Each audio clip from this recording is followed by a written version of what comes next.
Stade Toulousain, Stade Français, c'est le classico du rugby français, mais ce sont deux monuments en difficulté. Les Toulousains restent sur 3 défaites, les Parisiens doivent composer avec de nombreux blessés. Et ce duel mythique oppose le 11e au 7e, mais qui sont revanchards. Ces deux formations sont réputées joueuses. On espère avoir du spectacle. Première incursion dans le camp adverse pour les joueurs de la capitale qui portent le ballon. Julien Dupuis essaie de donner du rythme, il sert Bosman, titularisé à l'ouverture en raison des absences. On avance à force de percussion et surtout de détermination. Le terrain est balayé pour essayer de trouver l'ouverture. Avantage en cours, annonce Monsieur Ruiz, et le buteur parisien en profite sur cette pénalité pour ouvrir le score. 3-0 pour les visiteurs. Duel de buteurs et un premier tournant peu avant la pause. Julien Galland décide de jouer rapidement ce bras cassé, mais il est repris par le capitaine parisien Sergio Parisse. À vitesse réelle, on ne voit pas vraiment la dangerosité du plaquage de l'Italien, mais sur le ralenti, on se rend compte que la jambe de Galland passe au-dessus de son bassin, surtout que sa tête touche en premier le sol.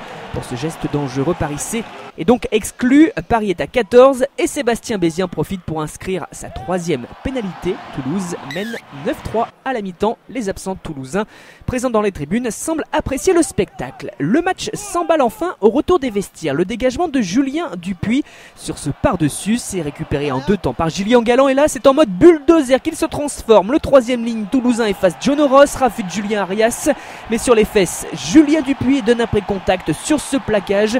Un service pour Alexis Palisson qui tape par-dessus Bosman. L'accélération de l'ailier, le premier essai au grand désarroi de Jérémy Saint-Zel qui lève les bras au ciel. Et Bézi transforme donc l'essai toulousain. Gonzalo Quesada souffle. Comment réagir à 14 contre 15 en faisant preuve de courage, de solidarité et de détermination, en profitant aussi d'un carton jaune contre Bézi pour jouer à 14 contre 14 et en se reposant sur un bon ballon porté sur Rémi Bonfils et sur l'expérience d'un Pascal Papé pour conclure en force. La vidéo montre bien que le 2e ligne parisien aplatit sur la ligne. L'essai est validé, le match est donc relancé. Bosman cherche des solutions, mais c'est bien le Stade Toulousain qui repart de l'avant, qui choisit la pénale touche à un moment charnière, met en place un maul pénétrant. Après cette prise en touche de Richie Gray, on s'organise, on trouve de l'avancée. Et Thierry Dussautoir inscrit le 2e essai des Hauts-Garonnais, celui qui permet de faire un petit break. Le maul pénétrant, efficace et décisif. Sauf que le Stade français n'aura jamais abandonné, n'aura jamais lâché. 2 minutes après la sirène, continue de jouer en pylône. Une défense regroupée et mobile. Clément Daguin écarte vers Bosman qui transmet à son tour. On a cherché à étirer pour créer des espaces dont profite Julien Arias, plus fort que Jean-Marc Doussin sur le coup pour le 2e essai parisien au forceps.